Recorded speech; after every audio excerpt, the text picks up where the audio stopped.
मध्य प्रदेश में 4 सीटों के उपचुनाव को 2023 के लिए महत्वपूर्ण माना जा रहा है। माना जा रहा है कि इनके नतीजों से 2023 की चुनावी तस्वीर रिफ्लेक्ट हो सकती है। इसकी खास वजह वो सीटें हैं जिन पर चुनाव हो रहा है। देखिए पूरी रिपोर्ट। मध्य प्रदेश में 4 सीटों के उपचुनाव के लिए वोटिंग हो चुकी है। 2 नवंबर मतलब कि धनतेरस के दिन पता चलेगा कि जनता ने किस दल पर वोटों की बरसात की है। यही नतीजे तय करेंगे कि दलों की क्या स्थिति है, वो भी पूरे प्रदेश के स्तर पर।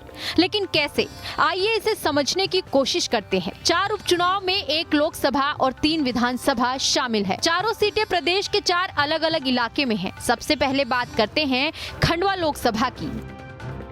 खंडवा लोकसभा में 8 विधानसभा सीटें आती हैं। खंडवा मध्य प्रदेश के निमाड़ इलाके में आता है। इस सीट पर आदिवासी ओबीसी वर्ग के ज्यादा वोटर्स हैं। निमाड़ इलाके की खास सीटों में इसकी गिनती होती है।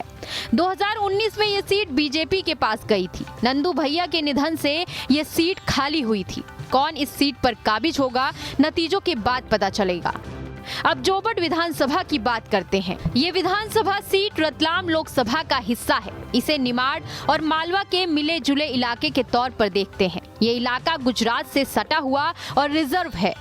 यहाँ चुनाव लड़ने से लेकर जीतने में आदिवासी फैक्टर सबसे बड़ा होता है। ये सीट 2018 के विधानसभा चुनाव में कांग्रेस के खाते में थी। यहाँ से कांग्रेस की कलावती भूरिया विधायक थी। हार जीत से तय होगा कि आदिवासी किसके साथ हैं। क्योंकि मध्य प्रदेश चुनाव में आदिवासी वोटर प्रदेश में सरकार बनाने में महत्वपूर्ण है। प्रदेश की 47 सीटें रिजर्व हैं।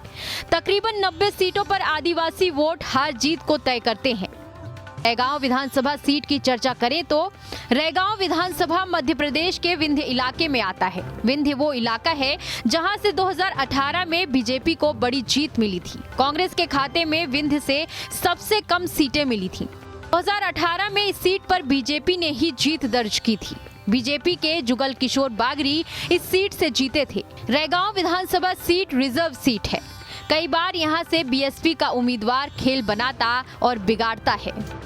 ये सीट 2.5 साल बाद किसके खाते में जाती है, ये तय करेगा कि वहां बीजेपी की बढ़त अभी भी है या कांग्रेस की कमजोरी में कमी आई है।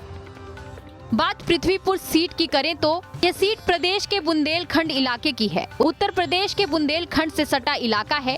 इस सीट पर ब्राह्मण वोट हार जीत का फैसला करता है। ये 2018 में इस सीट पर कांग्रेस ने जीत हासिल की थी। ये सीट कांग्रेस के खाते में आती है या बीजेपी के हिस्से में जाती है। इसी से तय होगा कि जनता दलों को लेकर क्या सोच रही है।